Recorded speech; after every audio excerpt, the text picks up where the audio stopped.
Es ist vollbracht. Wir haben unser Heimnetzwerk, unser Homelab, wie man heute so schön auf Neudeutsch sagt, umgebaut von AVM, Fritzbox und Konsorten auf UniFi. Und damit herzlich willkommen zu einem neuen Video hier bei Haus und Technik, eurem Kanal für Technik rund ums Haus. Ja, was waren die Hintergründe? Wir wollten natürlich eine verbesserte WLAN-Performance. Wir wollten gerne auch eine erhöhte Netzwerksicherheit durch den Einsatz von getrennten VLANs. Wir wollten gerne eine durchgängige und einheitliche Administration des gesamten Netzwerkes, möglichst in einer Software, nicht in verschiedenen Softwaren. Und das haben wir alles in 3 Schritten, haben wir das vollzogen, von AVM in Richtung UniFi. Also wie gesagt, von AVM mit Fritzbox, mit mehreren Mesh-Repeatern, mit Netgear-Switchen hin zu einem durchgängigen UniFi-Netzwerk mit einem Gateway, mit Access Points, mit den entsprechenden Switchen und dieser durchgängigen Controller-Software. Und welche Erfahrungen wir da gemacht haben, welche Probleme es da gegeben hat und warum wir das Ganze eigentlich auch alles angesettelt haben, das können wir uns nach dem Intro anschauen. Bleibt dran. Bis gleich.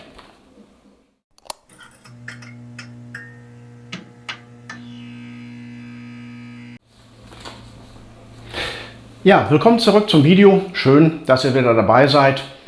Der Umbau von AVM in Richtung UniFi. Es hat etwas gedauert.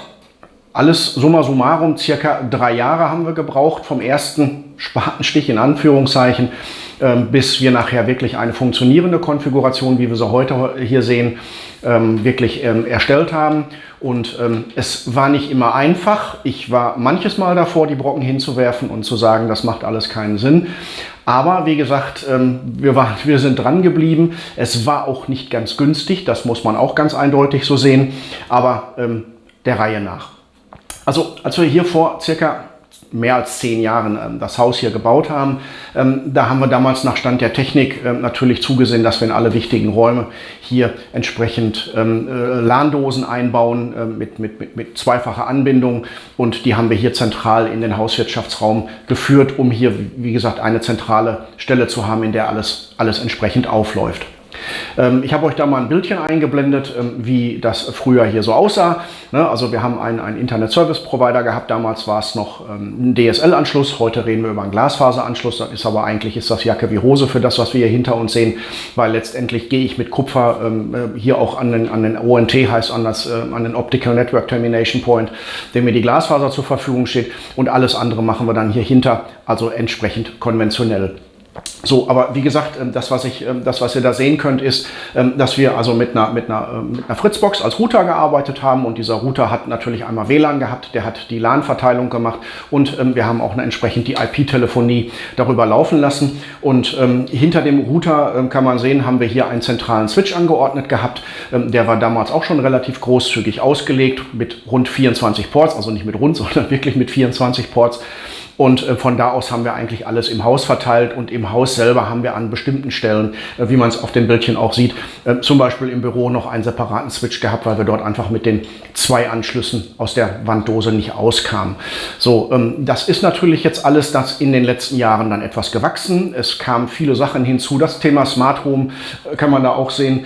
Wir haben hier noch eine CCU dann hinzubekommen, damals noch eine CCU 2, mit der wir angefangen haben. Dann kam dazu, dass wir einen Server hatten. Das war damals noch von Synology, hier so eine DS213J, kann man sich heute gar nicht mehr vorstellen, aber waren die Anfänge, und Stück für Stück wurde das immer mehr, und auch die WLAN-Komponenten in Richtung Smart Home oder IoT, die wurden definitiv mehr. Und da hat es dann mehr und mehr Probleme gegeben, auch mit den Mesh-Repeatern von AVM. Heißt also, wenn man da, weiß ich nicht, das Roaming hat nicht richtig funktioniert, ist man von einer Etage in die andere gelaufen, dann hat es Abbrüche gegeben. Die Anzahl der Clients, die im WLAN nachher vorhanden waren, die wurden dann anscheinend so viel, dass das für das AVM Fritzbox WLAN überhaupt nicht mehr funktioniert hat. Und das haben wir uns dann eine geraume Zeit lang angeguckt, zähneknirschend in Anführungszeichen. Aber letztendlich haben wir dann festgestellt, dass es da keinen Sinn macht, und dann haben wir gesagt, wir müssen etwas tun.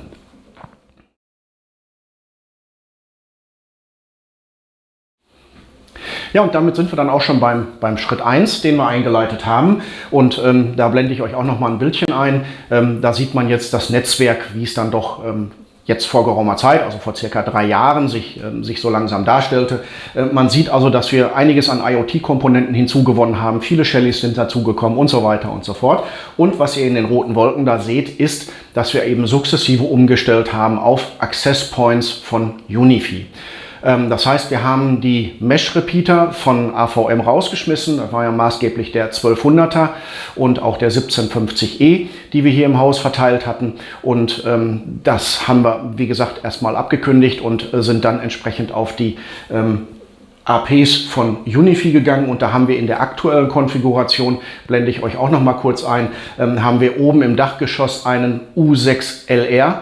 Also Long Range, den haben wir oben per LAN angebunden. Dann haben wir im Geschoss drunter, im Obergeschoss, einen gemeshten U6 Lite. Und im Erdgeschoss haben wir dann einen U6 Lite, der per LAN gekoppelt ist, einen weiteren U6 Lite, der sich dort per Mesh anbindet. Und wir haben zwei jetzt muss ich mal eben gucken, UAP ACM, das sind die Maikäfer, sieht man hier hinten auch hier da an der Wand, da ist er. Davon haben wir hier auch 2 Stück. Einer davon ist per LAN angebunden und der andere ist halt im Mesh entsprechend enthalten. So, heißt also, wir haben den Umstieg dann in Richtung UniFi gemacht, aber ganz ernsthaft, war auch nicht alles Gold, was da so schön glänzte. Also als erstes, die erste Herausforderung war natürlich zum Beispiel, dass die ganze Controller-Software, die benötigt wird, um die APs entsprechend auch ans Laufen zu kriegen und die entsprechend einzurichten, die ist ja auf den APs nicht drauf. Das heißt also, man muss sich jetzt überlegen, wie kriege ich diese Controller-Software hin. Da gibt es zum Glück eine Möglichkeit, dass man die entsprechend über einen Docker-Container auch selber hosten kann. Das haben wir dann gemacht. Wir sind also mittlerweile dann in der Zeit von der DS213J, die ich ja schon mal gerade erwähnt habe, von Synology auf einem anderen Server gelandet. Da sind wir jetzt wesentlich performanter unterwegs und da haben wir auch die Möglichkeit, entsprechend Docker-Container zu hosten. Dementsprechend läuft diese Controller-Software in dem Docker-Container und ist hier im Heimnetzwerk, steht die zur Verfügung und darüber kann man natürlich dann auch die Access Points entsprechend steuern und auch einstellen. Aber wie gesagt, das Hosten war erstmal eine Herausforderung. Wir hatten dann aber auch die Probleme, dass der Reifegrad dieser Controller-Software noch nicht so ganz optimal war. Also das war nicht wirklich selbsterklärend, was wir da zum Teil vorgefunden haben. Man musste sich schon richtig reinfuchsen, auch was die Einstellungen einging. Das hat zum Teil nicht so richtig funktioniert und das war nicht ohne. Mittlerweile geht das. Da sind einige Updates auf der Controller-Software hinzugekommen. Aber wie gesagt, damals war das schon eine Herausforderung und auch die Anwendbarkeit der Controller-Software, das war nicht ganz ohne. Muss man ganz fairerweise aber auch dazu sagen. Deswegen, ich hatte im Vorfeld gesagt, ich war manchmal davor, die Brocken hinzuwerfen. Und warum dann noch ein zusätzlicher Punkt kam, die Brocken hinzuwerfen, das war natürlich auch, dass die Access Points nicht so ohne weiteres mal eben so viel besser waren als das, was wir auf der Mesh-Ebene von AVM gesehen haben. Die waren doch, man muss es sagen, relativ zickig, gerade was das ganze Thema Mesh anging. Heißt also, die hatten dann so Anwandlungen, sich untereinander zu verbinden. Die hatten so Anwandlungen, permanent wieder aus dem Controller rauszufliegen. Also das war nicht wirklich trivial und ich sag mal auch die Performance der Access Points bezüglich der Durchdringung der nun mal hier landestypischen Kalksandsteinwände, da taten die sich doch verdammt schwer. Also da hatte ich durchaus auch den Eindruck, dass das bei AVM zum Teil besser war. Aber wie gesagt, wir haben dann hin und her probiert, wir haben verschiedenste Konstellationen ausprobiert, wir haben den Long Range von unten nach oben, von rechts nach links. Also wir haben verschiedenste Konstellationen auch mit LAN-Anbindung, mit Mesh-Anbindung entsprechend ausprobiert, was hier im Haus dann wirklich am besten passte. Natürlich gibt es von UniFi da auch so einen Abdeckungskatalog oder beziehungsweise so einen Planungskatalog. Da kann man sich so den Grundriss reinziehen und dann kann man die Access Points entsprechend platzieren und dann sieht man, wenn man die Wände dann vernünftig eingegeben hat, welche Radiowellen sich dann wohin verbreiten und wo es Probleme gibt. Ja, gibt es. Den gibt es auch jetzt aktuell schon in der neuesten Controller-Software, aber ganz ernsthaft, ich bin davon noch nicht ganz überzeugt. Das ist wirklich mit Beton und Kalksandstein und Türen und Fenstern ist das meines Erachtens noch nicht wirklich rund und das läuft noch nicht so perfekt. Aber wie gesagt, wir haben eine Lösung gefunden, das hat funktioniert und ich sage jetzt mal, für den Schritt 1 haben wir dann entsprechend die Komponenten, die dann hier noch weiterhin im Einsatz waren, war zum Beispiel hier die Fritzbox, ne? Also die hat ja weiterhin entsprechend das LAN gemacht, die Fritzbox hat auch weiterhin das entsprechende Gast-WLAN und auch das normale WLAN zur Verfügung gestellt, was wir über die Access Points entsprechend verteilt hatten. Und bei den Access Points, wie gesagt, haben wir ein U6LR, wir haben dreimal U6 Lite und wir haben zweimal die UAC APM und wie gesagt, die Switche, die Netgear-Switche, die waren auch weiterhin vorhanden.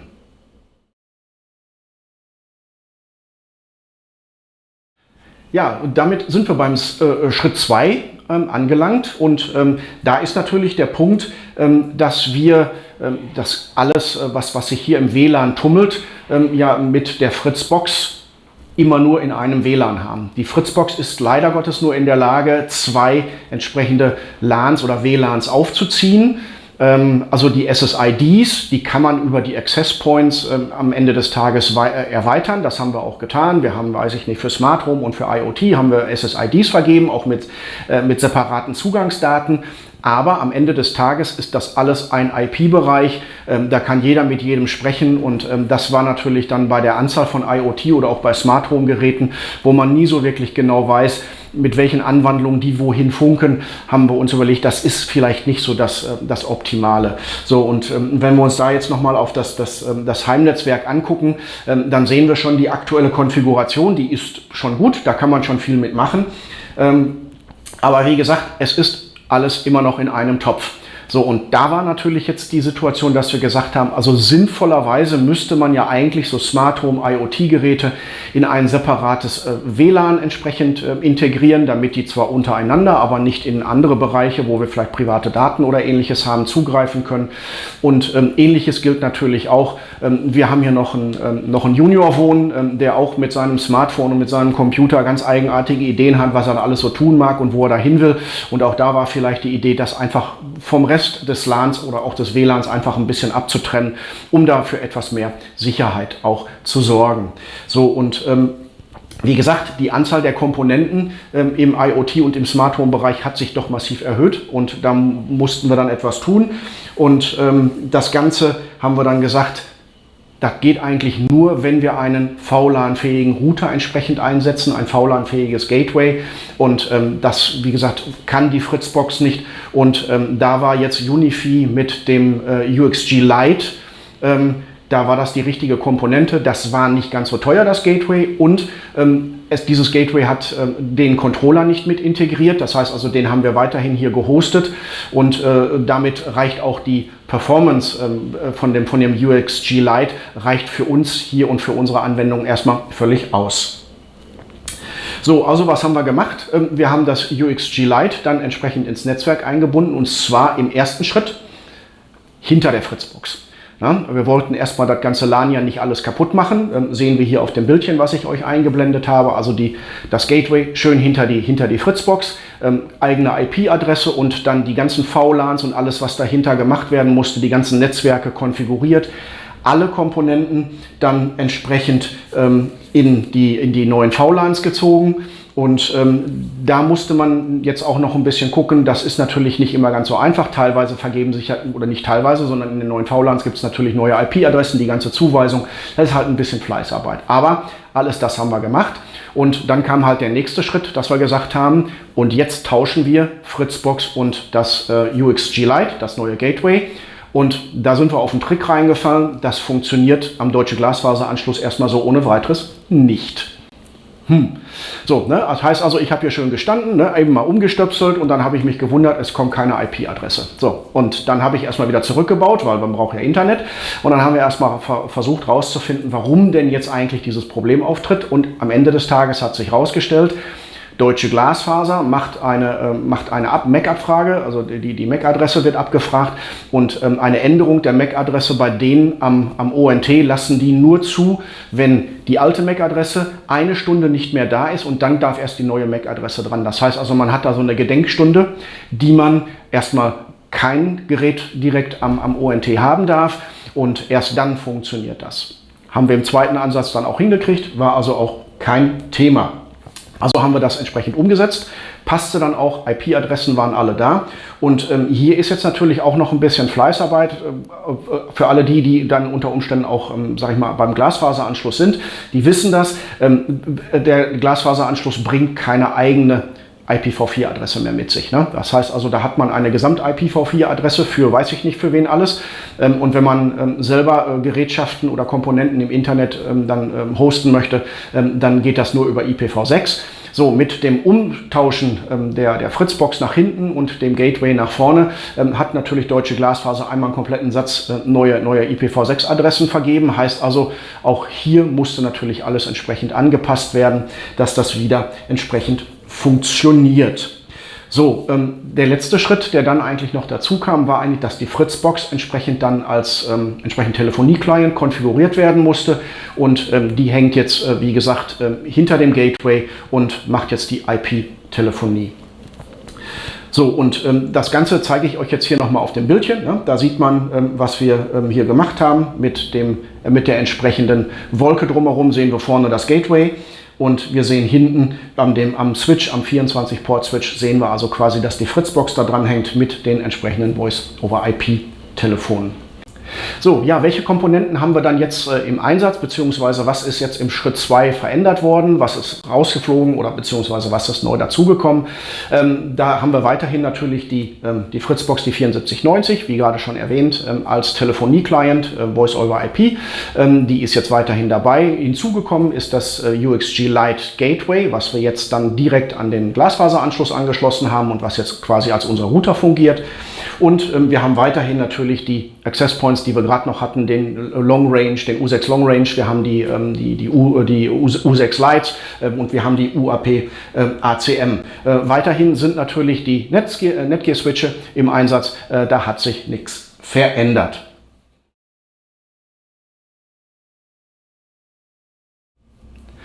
Ja, und damit sind wir dann eigentlich auch schon beim Schritt 3. Der Schritt 3, ja, da kommt es jetzt natürlich darauf an, dass wir gesagt haben, die ganze Verwaltung von den VLANs, die wir da so schön eingerichtet haben, die ist schon eine Herausforderung. Das muss man ganz eindeutig so sehen.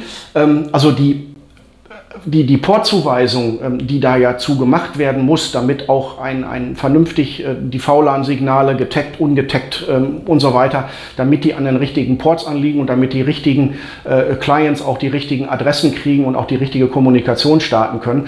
Das ist schon eine Herausforderung, wenn man das hier mit den Netgear-Switchen macht. Also da muss man schon auch in der Switch-Oberfläche, in der Web-Oberfläche muss man da schon zwischen verschiedenen Tabs hin und her springen, um das entsprechend zu sehen, welcher Port hat welche Belegung und wie kriege ich dann entsprechend das VLAN zugewiesen, ist das getaggt, ist das ungetaggt und so weiter und so fort. Und das Ganze war schon sehr, sehr komplex. So, und für eine saubere Dokumentation haben wir uns dann eine Excel-Tabelle angelegt und da haben wir das alles da schön reingeschrieben. Und wenn man da mal was geändert hatte, dann musste man natürlich gucken, dass man es in der Excel-Tabelle wieder hinterlegt, damit es auch morgen vernünftig dokumentiert ist.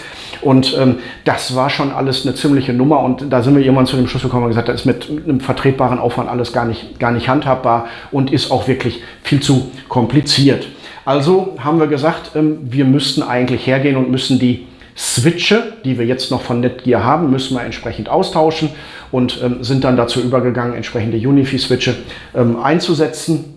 Und das sehen wir jetzt hier in dem Bild, da wo die große rote Wolke ist. Da sehen wir jetzt also, da sind jetzt neue Switche zentral hinzugekommen, hier im Hauswirtschaftsraum, ne, die sehen wir hier oben, da sind sie. Und natürlich in den einzelnen Räumen sind auch Switche hinzugekommen. Das heißt also, wir haben hier doch einiges entsprechend aufgerüstet.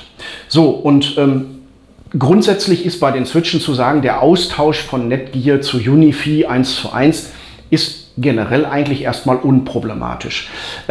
Die einzige Problematik, die wir hatten, aber das ist kein technisches Problem, sondern das war eigentlich ein Platzproblem, ist hier im Hauswirtschaftsraum und das sind die beiden Switche, die hier oben zu sehen sind. Da haben wir einmal da war ja vorher der 24-Port-Switch von Netgear und den haben wir jetzt ausgetauscht gegen einen 16-Port, einen 16-Port PoE Lite und einen 8-Port PoE Lite. Warum kein 24-Port von UniFi? Ganz einfach, der Platz, der da oben herrschte, da passte kein UniFi-Switch rein. Die UniFi-Switche sind alle so ausgelegt, dass die dann auch in ein 19 Zoll Rack passen und alles das, was wir da vorher hängen hatten, das passt zwar auch in ein 19 Zoll Rack, aber mit einem Adapter für den Einbau. Und damit waren die Dinge alle kleiner. Und da wir jetzt nicht vorhatten, hier die gesamte Wand hier komplett neu zu gestalten und alle Kabelkanäle, haben wir uns dann überlegt und gesagt, nee, komm, das macht keinen Sinn. Dann nehmen wir einen 16er und einen 8er und ich habe jetzt noch hier die Möglichkeit durch die Anordnung, die ich gewählt habe, ich könnte bei Bedarf den 8er auch noch austauschen gegen einen 16er, aber wir haben noch hier zwei oder drei Ports in Reserve, also von daher passt das schon eigentlich ganz gut. So, ein weiterer Punkt, den wir jetzt eigentlich damit auch erschlagen konnten, ist, dass diese beiden Switche, die wir hier haben, das sind Power-over-Ethernet-Switche. Heißt also, wir haben hier die Möglichkeit, die Flex-Mini-Switche, die wir zum Beispiel oben im Büro oder auch in den anderen Räumen eingesetzt haben, um dort mehr Komponenten zu installieren, die können auch über Power-over-Ethernet entsprechend gespeist werden und müssen dann nicht mehr mit einem separaten Netzteil verbunden werden. Also das haben wir jetzt auch so gemacht. Heißt also, wir speisen die jetzt nicht nur hier fürs LAN, sondern wir speisen die auch spannungstechnisch entsprechend ein. Und mit der Konfiguration haben wir natürlich jetzt hier die Möglichkeit, auch eine komplett durchgängige Verwaltung des gesamten Netzwerkes zu machen. Und das ist schon eine andere Nummer als das, was wir vorher hatten, wo wir für jeden einzelnen Switch in irgendeine neue Oberfläche und so weiter und so fort rein mussten. Also das macht jetzt schon wesentlich mehr Spaß. So, und wenn wir jetzt uns angucken, was wir jetzt im Schritt 3 alles oder beziehungsweise was ist rausgeflogen, was ist neu hinzugekommen an den Komponenten, dann sehen wir jetzt, wir sind eigentlich, wenn man jetzt mal von dem IP-Client oder von dem Voice-over-IP-Client der Fritzbox absieht, sind wir jetzt komplett auf UniFi. Ne? Wir sehen also, wir haben UXG Lite als Gateway, wir haben die Access Points, die wir schon kennengelernt haben. Und wir haben jetzt hinzubekommen den 16 PoE Lite Switch und den 8 PoE Lite Switch, den wir hier hinter mir sehen. Und wir haben im Haus dann nochmal 5 Flex Mini Switche verteilt, die wir dann entsprechend hier in den einzelnen Räumen haben.